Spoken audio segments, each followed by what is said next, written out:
It is a most tremendous monster, like a great spider, with a body as big as an elephant and legs as long as a tree trunk. It has 8 of those long legs, and as the monster crawls through the forest, Chapter 21. The Lion Becomes the King of Beasts. After climbing down from the China Wall, the travelers found themselves in a disagreeable country, full of bogs and marshes and covered with tall, rank grass. It was difficult to walk without falling into muddy holes, for the grass was so thick that it hid them from sight. However, by carefully picking their way, they got safely along until they reached solid ground. But here the country seemed wilder than ever, and after a long and tiresome walk through the underbrush they entered another forest, where the trees were bigger and older than any they had ever seen. "This forest is perfectly delightful," declared the Lion, looking around with joy. "Never have I seen a more beautiful place." "It seems gloomy," said the Scarecrow. "Not a bit of it," answered the Lion. "It should live like I should like to live here all my life. See how soft the dried leaves are under your feet, and how rich and green the moss is that clings to those old trees. Surely no wild beast could wish a pleasanter home." "Perhaps there are wild beasts in the forest now," said Dorothy. "I suppose there are," returned the Lion, "but I do not see any of them about." They walked through the forest until it became too dark to go any further. Dorothy and Toto and the Lion lay down to sleep, while the Woodman and the Scarecrow kept watch over them as usual. When morning came they started again. Before they had gone so far they heard a low rumble, as of the growling of many wild animals. Toto whimpered a little, but none of the others was frightened, and they kept along the well-trodden path until they came to an opening in the wood in which were gathered hundreds of beasts of every variety. There were tigers and elephants and bears and wolves and foxes and all the others in the natural history, and for a moment Dorothy was afraid. But the Lion exclaimed that the animals were holding a meeting, and he judged by their snarling and growling that they were in great trouble.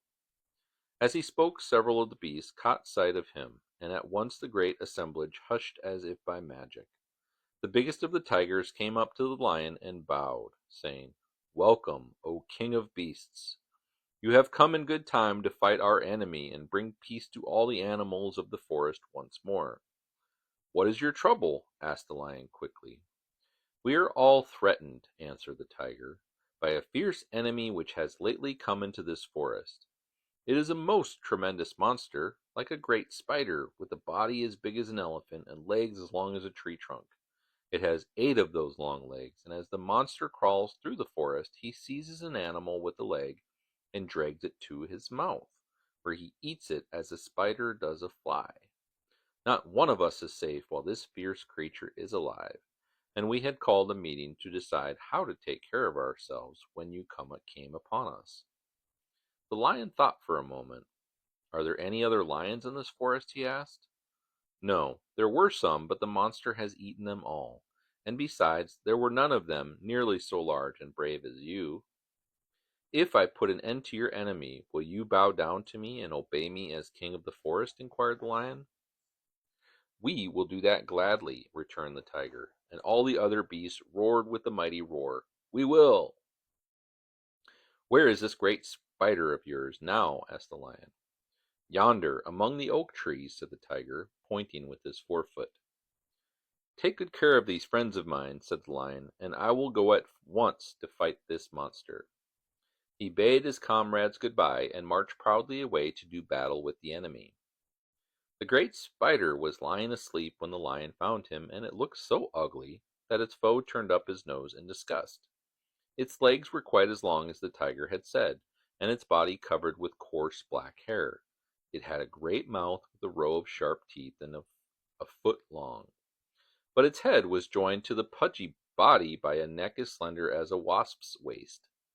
This gave the Lion a hint of the best way to attack the creature, and as he knew it was easier to fight it asleep than awake, he gave a great spring and landed directly upon the monster's back. Excuse me.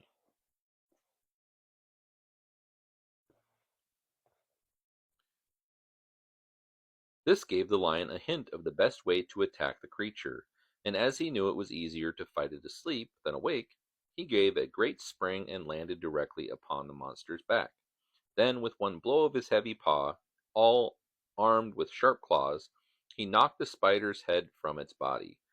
Jumping down, he watched it until the long legs stopped wiggling, when he knew it was quite dead.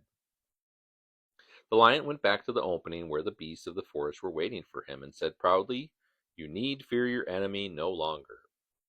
Then the beasts bowed down to the lion as their king, and he promised to come back and rule over them as soon as Dorothy was safely on her way to Kansas. Chapter 2: The Country of the Quadlings.